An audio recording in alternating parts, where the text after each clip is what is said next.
Abituriyentin elektron ərizəsinin doldurulma və təsdiq olunma qaydası. Ali təhsil müəssisələrinə və 11 illik təhsil bazasında kolleclərə qəbul olmaq üçün sənəd qəbuluna start verildi.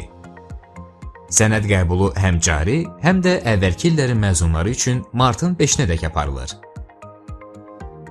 Sənəd qəbulunda iştirak etmək istəyən abituriyent şəxsi kabinetinin istifadəçi adı və şifrindən istifadə etməklə Dövlət İmtahan Mərkəzinin saytında yerləşdirilmiş abituriyentin elektron ərizəsinə daxil olmalıdır.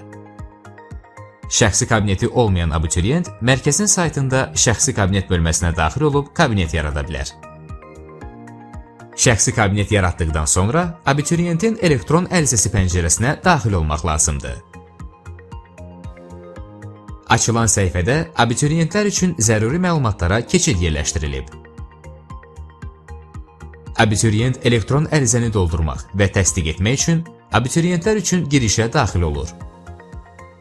Daha sonra şəxsi kabinetin istifadəçi adını, yəni şəxsiyyət vəsiqəsinin fin kodunu, növbəti hissədə isə şəxsi kabinetin şifrini yazıb sistemə daxil olur. Burada ərizənin abituriyentin özü tərəfindən yoxsa sənəd qəbulu komissiyasında təsdiq olunacağı barədə bildiriş göstərilir. Abituriyent müvafiq seçimlərini etmək üçün elektron ərizə hissəsinə daxil olur. Burada ali təhsil müəssisələrinin və ya tam orta təhsil bazasında kolleclərin müsabiqəsində iştirak etmək istədiyini qeyd edir. Abituriyent hər iki seçimi də edə bilər. Orta məktəbi bu il bitirən abituriyentin ali təhsil müəssisələrinin və kolleclərin müsabiqəsində iştirak edəcəyi bölmə və xarici dil buraxılış imtahanındakı ilə eynidirsə, bu hissədə hər hansı dəyişiklik etmir. Fərqli bölmə və ya xarici dil üzrə müsabiqədə iştirak etmək istəyən abituriyent isə müvafiq seçimlərini edir.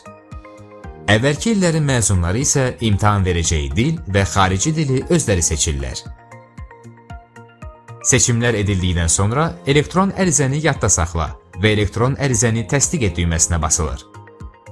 Açılan pəncərədə seçimlərə uyğun olaraq ödənişin məbləği və razıyam, elektron ərizəni təsdiq et düyməsi göstərilir. Həmin düyməyə basmaqla ərizə təsdiq olunur. Elektron ərizəni təsdiq etməmişdən əvvəl seçimlərin düzgünlüyünü bir daha yoxlayın. Ərizə təsdiq olunduqdan sonra onun təsdiq olunma tarixi ekranda əks olunur. Abituriyentlərə elektron ərizəni çap et düyməsinə basaraq təsdiq edilmiş ərizəni çap etmək və ya yadda saxlamaq tövsiyə olunur.